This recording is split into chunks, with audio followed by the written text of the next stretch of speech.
Before we get started on the tier list, guys, I just want to say thank you to everyone over on the Patreon for supporting me. I couldn't do what I do without you. I upload all my coaching and tier lists there. So thank you again, guys. Hey guys, how's it going? So today I want to share with you a tier list I've been cooking up for a few days now. This tier list is being made because I have been receiving the same questions so damn often that I figured, you know what, I'm just going to make a video on it and then I'll send it to them, right, whenever they ask. So this video is for aspiring amateur players and semi-pro players, right? Plat plus, Diamond plus, Master Tier plus. I get so often, Eragon, what champions do I learn? Right? What is worth learning? What isn't worth learning? Should I learn this champ? X, Y, Z. And I have to start with a disclaimer now. This is not a tier list about, hypothetically, what is the best top lane champion here, right? In the game, in the meta at the moment. That's not what this is about. This is looking at the past, like, several years of competitive play, okay? What champions, if you invest your time into them, will be the meta the most and you'll have the best investment on return? You know, how good will they be consistently so that if you do spend time learning this champion, how often will you be able to play them? And this is important because this list is for amateur and semi-pro players, right? Players who do not have unlimited time to learn different champions, right? They have school, they have university, they have jobs, okay? And they want to make sure if they practice a champion, it'll last them for, like, you know, the rest of the time they play League, which would be great, right? And that's what I've separated this into. So there will be no, you must learn GP, it's Z-tier champion, you know, it's not that kind of list, although he's probably going to be high on the list, right? And also, I reached out to 2 pro players to help me with this list. Okay, first person is Spuda. He is currently a top player in NLC Div 1 in the European Regional League system, and he is 1K LP US Challenger. Banderas is the second one I reached out to. He currently plays in the Greek League, and he has EU Masters experience. Both of these top laners are 1K LP plus, have experience in amateur leagues and semi-pro leagues and professional leagues. I also had a hand in here, but I'm kind of limited to semi-pro only. I played in NLC Div 1 versus teams like Fnatic Academy, right? And I thought I'd reach out to them too for multiple perspectives. So, without further ado, let's get into it. So, let's get started on the first tier. The first tier is will always return to the meta. Okay, we had a couple movements back and forth, right? Because I think objectively Renekton is not a good champion. I think he has its uses with specific dive threat into heavy melee, into with, you know, Sejuani compositions and stuff like this, which is great. But he's been so bad for a while now that I'm not really a fan. He was a kind of a gimmick with Prowlers. But still, I think he's a good champion. He keeps getting buffed, and often, if you look back at the last years, he will come back every single time. He came back last year, you know, he's probably going to come back again this year with these buffs that just happened to his E and his ult. So that's why he's there, because I know a lot of people will be like, this champion's bad, you know, because they're fans of specific content creators. But that's why. Will your champion be good for the long term? And regardless, the answer is yes, he will come back. The same with a lot of these other picks. Gnar will be meta again. Gnar will always be meta again. He's already coming back as an answer into K'Sante, right? K'Sante right now is meta alongside Sion, Gragas, and Gwen, which is why they're there. Gwen is a staple teamfight tank answer, and right now the reason why she's up here so high is because team fights are just kind of the meta. It looks like team fights are just the direction Riot want to push the game in, right? The only thing you could do is team fight over Dragons in competitive right now, so because Dragons are just so overtuned. So Gwen will always be there as an answer to the front lines that get drafted. K'Sante will always be here because K'Sante is unbelievably overloaded and can do everything, right? Gragas and K'Sante have the unique trait that they can displace the enemy front line from their carries in teamfights, right? Which make them incredible frontliners. Sion is also just going to be very staple as well, and he always returns, right? So as long as AD carries continue being broken, which it just looks like they just cannot nerf them for some reason, tanks will just be here, and I will not move that. Right? I'm not going to go over every single placement, right? You can ask me in the comments in my Discord why specific champions were where, but I will point out notable ones that Banderas and Spuda moved. So let's get on to the next tier. Will always return to the meta but hard. So initially, I had Gangplank and Jace under 2 hard. And the reason that is because I didn't know how comfortable I felt telling, for example, like an Ornn OTP to go learn Jason Gangplank, right? It just didn't occur to me as a good move. But the fact that they always come back in the meta, you know, it might just be worth your time. It might be worth watching Solar Baka for 200 hours and playing just about the same amount of time before you get good at it and barrel combos. Same with Jace. Jace is incredibly hard to master. And the reason why difficulty matters is because when it comes to competitive, the most important thing is the ability to communicate what you need, right, on a champion. Do you need help bouncing back the wave, right, and crashing the wave? What opportunities do you possess? Can you, like, dive on X wave? Can you, what specific recalls do you need? You know, stuff like this. And you only learn that with a lot of time investment. And when you've got to learn mechanics too, right? You're learning the hardest champion in the Gangplank. I wanted to put him down in the, probably too hard, don't bother if you're an aspiring amateur player. But I was convinced by both Spuda and Banderas to actually put him here because he does return to the meta and he's often so strong, right? That, fair enough. If you want to invest your time into Gangplank, prepare to lose a bunch of games and drop elo rating, but it will be good for the long term because he always returns. Same with Jace. Kennen was told to move down here. Now, this is a bit of a... I disagreed a little bit. I don't think Kennen's... I think Kennen's hard. I think Kennen has a really high ceiling, right? Because you can lane extremely well. But to be a functional Kennen in an amateur environment, you don't necessarily need to dominate lane. You just need to show up in team fight, right? Legitimately. And that's not that hard. You learn a bit of flanking. You flash R someone. It's not that difficult. Of course, again, ceiling's really high, right? It's incredibly hard to space properly like Zeus does on Kennen. But again, I don't think he's as hard as the other two, but he's still difficult for sure. There we go. Okay, so next one. These are the sleeper picks. Okay, they're not exactly sleeper, right? Not super sleeper. People know that Olaf and Darius can be played, but there's still this weird stigma about Ghost top lane among, especially like amateur players that I see. They're like, oh, but I need teleport, or like amateur coaches, right? If your coach tells you, you need teleport to play the game, they're just wrong, right? They're absolutely wrong. You don't need teleport. Just look at BDS Adam. Take a few cues from his book. Look how he groups before, so he doesn't need TP, right? Stuff like this. Watch how they play. It's not 100% necessary. And then you unlock this ability to teamfight in a meta that's so heavily teamfight dependent with Ghost. And Darius versus right compositions. Olaf versus the right compositions. Olaf angles can end games on his own, right? I remember a game with Mad Lions last bit where they picked Olaf into... topside, what was it? Cassante Vi. And if you just think about Cassante Vi, they don't have that much DPS. So no one could just kill this Olaf, and Olaf invaded 1v2. And it's just an example of a game-winning moment where this champion is... It's not easy, but it's not that hard to pick up. You probably pick it up in 20, 30 games, right? And watching a couple games. And then you'll be able to communicate what you can do and know the limits, right? Rumble is an interesting one. Rumble will probably end up moving down with the changes. But it's really hard to say because he's just received a big fat rework, right? We're not sure exactly how hard he's going to be, but we figure it might become harder. I'm still yet to read the changes because I'm a patch behind because of casting. I don't read ahead.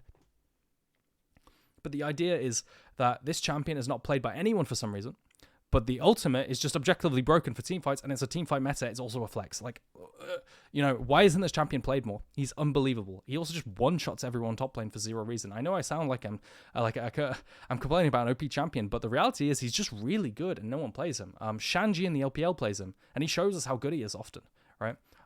Solo killing players like Bin. So let's take a look at the next one. Good to learn. Right, these champions aren't the hardest. Jax, you could argue is pretty difficult because there's a lot of attack resets, right? Camille, you could argue is pretty difficult, but I don't think it's in like the hardest tier. I also don't think they're essential to learn, right? Jax, you could argue a bit more since the rework. Right? You could argue that. But I think he belongs here, not in the will always return to meta one, because I also don't think he has value as a blind. Whereas you look at all these and like you could argue there's value as a blind in the majority of them. Camille as well is tricky, but it's not the hardest. It's not that hard to play Grasp Divine. It just really, really isn't. But there are compositions you can unlock, and there's a lot of potential. If you enjoy Camille, pick her up. That's completely fine. They're fine to learn. Malphite is just brain dead and has really good compositional advantage in draft. You get so much resources from Malphite, and it's being picked in LPL into stuff like Cassante right now. It's always decent because of just how AD carry is just busted most of the time. And again, yeah, Jax is a peculiar one. It probably could be higher, but I'm going to leave it there for now. Let's take a look at the next ones. Easy and I had no idea why Shyvana's there. I won't lie. Easy and often counterpick viable. I put this here because I was playing Poppy last year and she wasn't played at all. I was playing into like a Fiora main and like a Camille main. Wait, it was actually Banderas. Now I think about it. Wait, that's so funny. The person I made the tier list with, I was picking Poppy into him to stonewall him whilst my team played strong side bot, right? And now she's been buffed. Doesn't look like they have any intent on nerfing her. She's very broken in solo queue right now and also equally good in competitive. I really recommend picking her up as a counter pick. But the problem is I don't want to put her higher because she hasn't been meta in a very long time. She's just been okay, right? But she will always be a viable counter that you can whip out and has the advantage of people not knowing how to play against her because she is, not very commonly picked. She's also really easy. right? Really, really damn easy. You just play a few games on her and you get the vibe of it, right? It's really not that bad. Shyvana is just a question mark. I have no idea why it's there, but I guess it could be picked into tags. I don't know. Yeah, ignore that. Next one, right? I accidentally cut off what it says there. So too hard, right? What is too hard? Too hard takes too much time. And why is it down? Why is it down here? Why shouldn't you pick these champions up? And I've just revealed everything. Pretend you didn't see that. Too hard is there because whilst some of them you could argue should be higher, it's incredibly difficult to pick up champions, and then also be able to communicate what you need when they have such a high ceiling, right? Some of these champions have value, right? What if you can flex Aurelia Akali? I believe in Season 8, we had an Aurelia Akali flex meta, but it's so damn hard to pick it up for specific one-off metas that it's probably not worth your time if you do not have unlimited time to pick up champions. Even then, I would not recommend picking up Aurelia. She's so rarely, the best pick in a scenario. I can think of barely any, like a handful of top laners to pick it, and then I see them still int on it. Right, for example, Aurelia, YSKM top lane Aurelia, he picked it into Kennen and he just lost anyway because Kennen was so overtuned and it was much, it just, you couldn't do anything because Aurelia was so weak, right? Regardless, these champions, they're very difficult to play and they're very difficult to learn and very difficult to be able to communicate what you need to do with them. Akali has value in being a flex pick, but again, very difficult when you could just learn other stuff that will always be meta. Akali hasn't been meta top lane in donkey's years. I don't remember last time. I think I asked this actually. It was Chem Tank meta, but that was because of a fluke of an item, right? Chem Tank Akali was good because of a fluke of an item, and you don't want to rely on that to be able to pick a champion that requires like 100 hours to be good at. Obviously, that's an exaggeration, but you get my point. Fiora, from Bandaras's perspective, should be higher. And the reason that is because whilst it's hard to communicate win conditions, as a Fiora and as a split pusher, what you need to realize is that all the macro and competitive comes from the split pusher. Because the split pusher moves first, he pushes up, and then everyone uses that pressure. So you have to be able to communicate very well to play split pushers. The reality is it's not that hard to play Grass Divine Fiora, right? And so I definitely do see how you could move it up there. But still, just the end of the day, the core champion, you have to be able to communicate very well to be able to play it. You have to be able to communicate how to split push, tell your team what to use the pressure for and stuff like this. And I think it's much easier to play other champions and get more reward out of them. Because I also just don't think she's that great and competitive. So let's scroll down. All right, so we're getting into tiers where Spuda had more of a say. Right, Spuda is an Olaf main and stuff like this, and he agreed with my placement on Olaf, for example. Quinn, answering to Renekton, too niche, not worth it. Absolutely not worth it. Also, incredibly high skill ceiling because you are essentially just another ready carry. Right, Alawi, again, great, but too niche. You have to pick in specific compositions, and I think she suffers right now in teamfight meta. Right, yes, you could split push, and that might work in lower tier games, but in general, if you climb up the ladder of games to semi-pro and pro, you want to start picking team fighters, and I think Alawi suffers for that. Right, Cho'Gath, great answer into Gragas and Sion, which are often meta, but that's it. Right, that's it. You are front to back tank, but that's it. And why not just pick Gragas or Sion at that point, right? Sorry, no, that's not Sion. It's Sion. And you could spend your time mastering Gragas combos, because it's very obvious when a Gragas is, bad or good. They just whiff everything. They can't do the combos right. They can't do the bomber combos. Pantheon, I had higher. Okay, so Pantheon I had is in too hard, takes too much time. And that's because it's very obvious when a Pantheon is good or bad. Okay, just look at EUS. Pantheon is in an incredibly good state right now. He's absolutely in a good state, but nobody plays him, and when they do, you just end up solo killing because it feels like they're just not good enough at spacing the queue.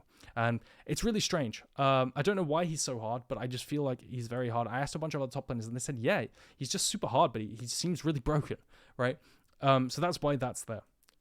Good counter pick into some champions, I just don't think it's worth your time. Silas, good answer, just not worth your time again because the champion's difficult. It's a good answer into Gnar and Malphite top lane, but why bother? Why bother when you have limited time? And again, we keep going back to that, but that's the reality of it. Last tier, right? I've been blitzing through this. Remember, guys, I'm not going over every single individual placement and why they're there. Feel free to ask me in the comments, and I will branch out more. This is just a general thing for you to take a look at instantly. All right, last tier. No tier. Shen sucks in competitive. Absolutely sucks in competitive. And the reason that is, the reason I'm going to highlight this is because a lot of people want him to be played now as bot-centric meta.